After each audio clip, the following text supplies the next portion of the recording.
plus de 2 mois, c'est pas 3 mois, nous connaissons une situation un peu calamiteuse à Punya, mon fief électoral dans la province de Maniema.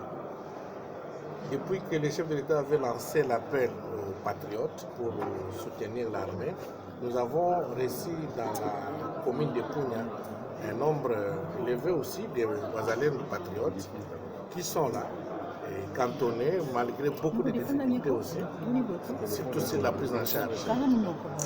Mais là, il y avait un colonel qui malheureusement est décédé à la suite d'un crash. Et il fallait que l'état-major puisse le remplacer. Finalement, on a connu que le commandant de la 3e zone de défense a pu affecter 2 commandants.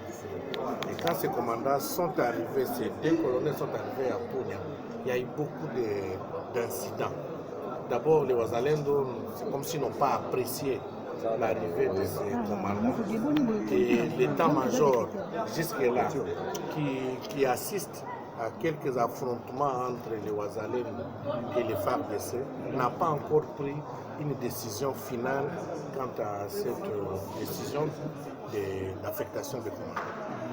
La présence des FARDC est très importante parce que c'est pour la sécurité du pays, la sécurité de la région, mais il s'est fait que depuis que le commandement est arrivé, il y a vraiment plus de 3-4 accrochages. Et ces accrochages maintenant vont vers la population. Parce que l'armée, là où elle a voulu déloger tous les Wazalènes qui ont attaqué l'un des éléments de FARDC il y a une semaine. Et cette attaque-là a fait que toute la population de ces coins-là, de ces quartiers, a déménagé. La population a fui les maisons.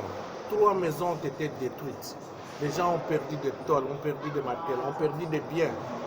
Et cette présence, cette situation va encore dans des problèmes même particuliers où les populations subissent parfois des menaces, des arrestations. Il y a un garçon qui a réussi dans sa maison des militaires qui sont venus les piller à la maison. Et aujourd'hui, j'ai reçu des appels de mamans qui ont informé qu'il y a 2 mamans et il y a une maman qui a été violée par 2-3 militaires. Donc la situation n'est pas propice actuellement. C'est pour cela que j'ai voulu informer la représentation nationale pour que le gouvernement prenne réellement des mesures afin que ces choses s'arrêtent.